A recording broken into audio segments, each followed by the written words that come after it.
আমাদের প্রতি ওহী এসেছে যে, আযাব তো তার জন্য, যে মিথ্যাবাদী ও মুখ ফিরিয়ে নেয়। বলল, হে মূসা, তোমার রব কে?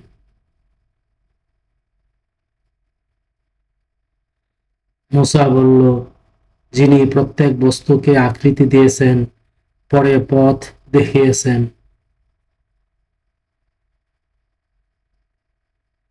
বলল, প্রাথমিক যুগের কি অবস্থা? বলল, তার জ্ঞান আমার রবের নিকট কিতাবে লিখিত আছে।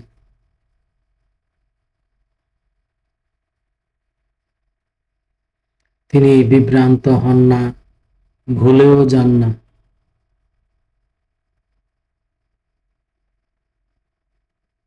আয়াত 48 থেকে 52, সূরা তাহা, আল কোরআন।